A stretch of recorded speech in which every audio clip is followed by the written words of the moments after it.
सुप्रभात। बीए द्वितीय वर्ष के अंतर्गत आज हम महाकवि माघ और उनकी कृति शिशुपाल वध का अध्ययन करेंगे।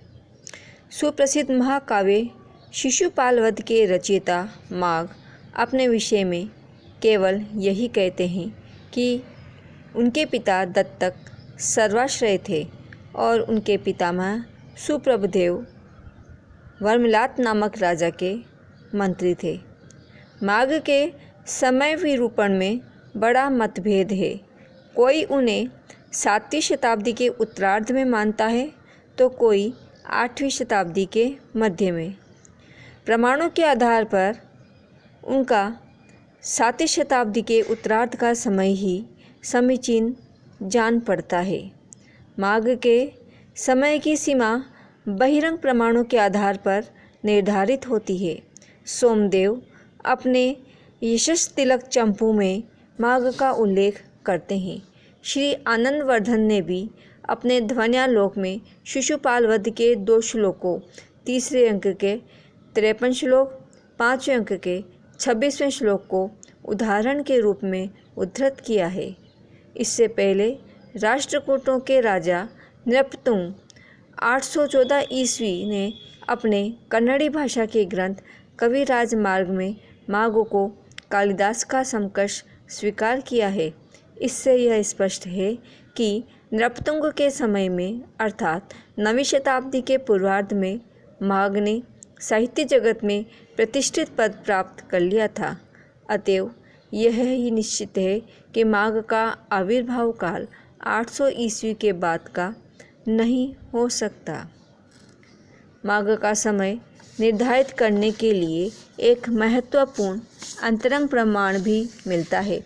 वह शिशुपाल वध के द्वितीय सर्ग का नीचे लिखा श्लोक है, जिसमें माघ के द्वारा राजनीति की समता शब्द विद्या व्याकरण शास्त्र से की गई है। अनुसूत्र पद न्यासा सदवृत्ति सन्निबंधना शब्द विद्येव नो भाति राजनीति स्पशा।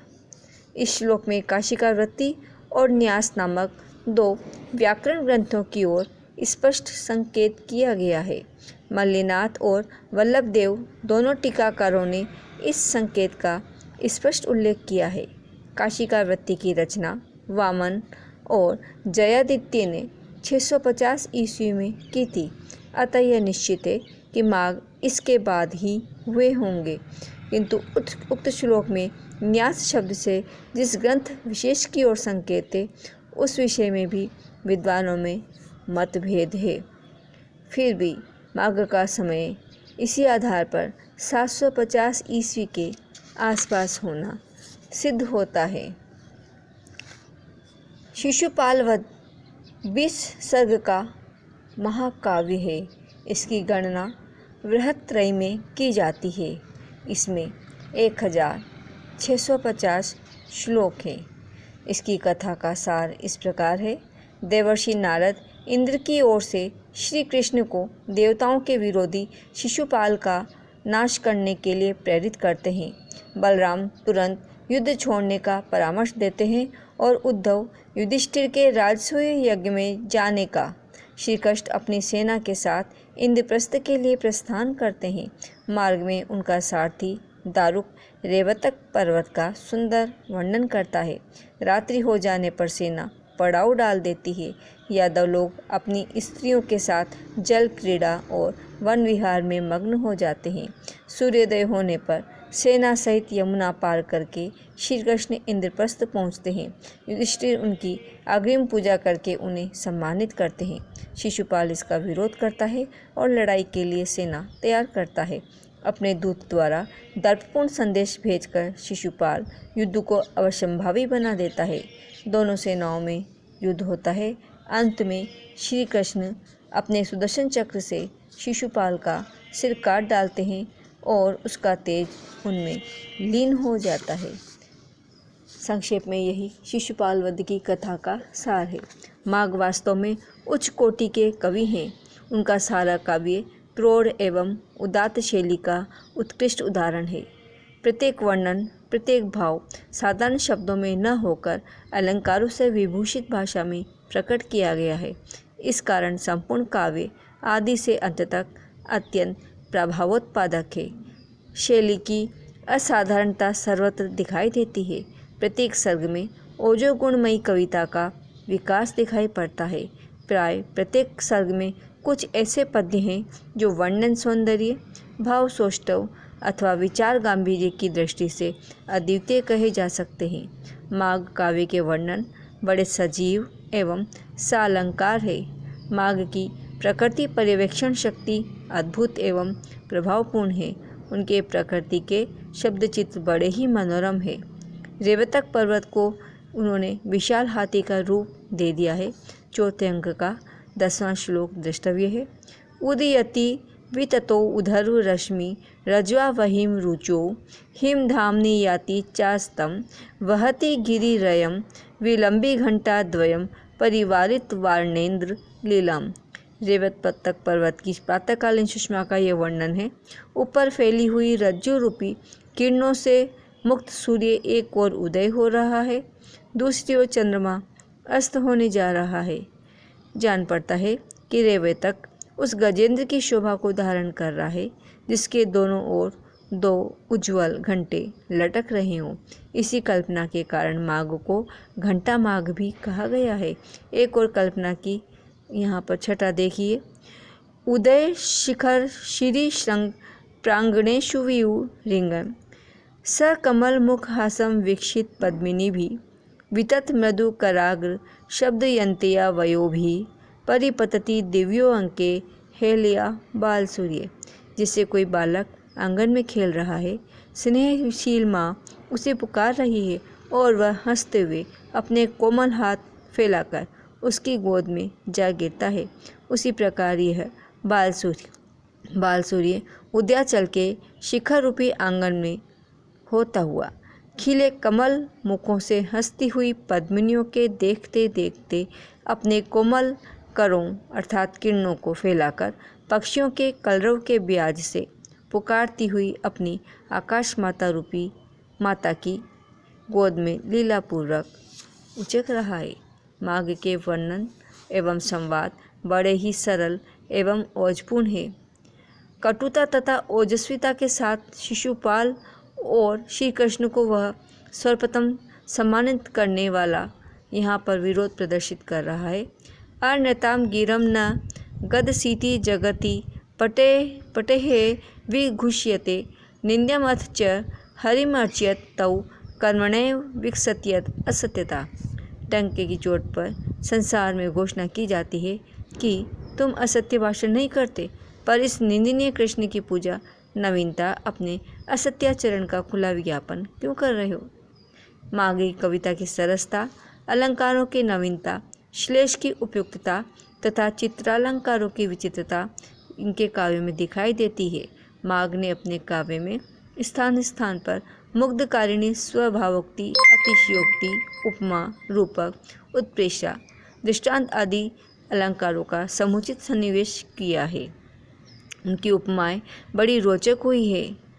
कहा गया है माघे संति त्रयोगुणा। माघ के काव्य में कालिदास की उपमा, दंडी का पद लालित्य और भारवी का अर्थ गौरव तीनों ही समाये हुए हैं। माघ का संस्कृत भाषा पर पूरा अधिकार था। नवीन शब्दावली का तो उनका काव्य आगार ही है। संस्कृत समालोचकों ने तो यहाँ तक कह डाला है कि प्रथम 9 सर्गों में माघ ने संस्कृत शब्दों का खजाना खाली कर दिया है। इसे यह उक्ति सुप्रसिद्ध है, 9 सर्ग गते मागे 9 शब्दों न विद्यते। शब्द भंडार ही नहीं, उनका ज्ञान भंडार भी विशाल है। उनमें सब शास्त्रों का परिनिष्ठित ज्ञान दृष्टिगोचर होता है। दर्शनों का भी उन्हें विशिष्ट ज्ञान है। सांख्य दर्शन के सिद्धांतों का कई जगह वर्णन मिलता है। बौद्ध दर्शन से भी वे भली भांति परिचित थे। नाट्यशास्त्र, व्याकरण शास्त्र, संगीत शास्त्र, अलंकार शास्त्र, राजनीति सभी के वे ज्ञानी थे। आश्चर्य है कि पुराने आलोचक माघ के पांडित्य एवं प्रतिभा से प्रभावित होकर भावातिरेक में उनकी इस प्रकार प्रशंसा कर देते हैं। राजशेखर कहते हैं, कृतस्ने प्रबोध कृतधारिणी भारवे रीव भारवे मागे नेव न मागेन कंप कस्य न जायते। अर्थात जहाँ भारवी की कविता सूर्य किरणों की भांति समस्त ज्ञान को प्रकाशित करने वाली है, वहाँ माघ मास के समान माघ का नाम सुनकर किसी कवि को कपकपी नहीं बन जाती। धनपाल ने भी इसी कथन का समर्थन किया है। माघेन विघ्नितो उत्साह नोत्सहन्ते पदक्रमे स्मरन्तो भारवेरेव कवय कपयो यथा।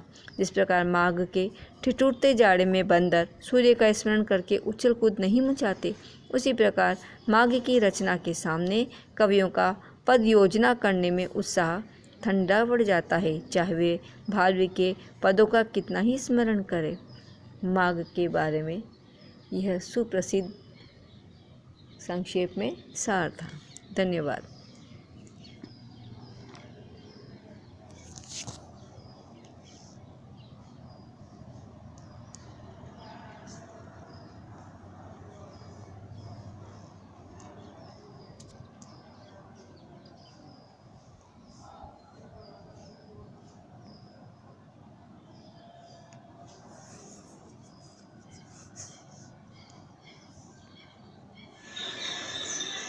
बीए द्वितीय वर्ष संस्कृत साहित्य के इतिहास के अंतर्गत आज हम महाकवि भारी के बारे में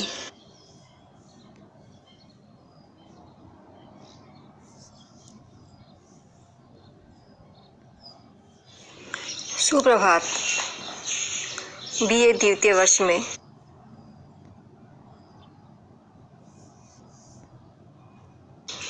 विद्यार्थियों का हार्दिक स्वागत है।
बीए द्वितीय वर्ष संस्कृत साहित्य के इतिहास के अंतर्गत आज हम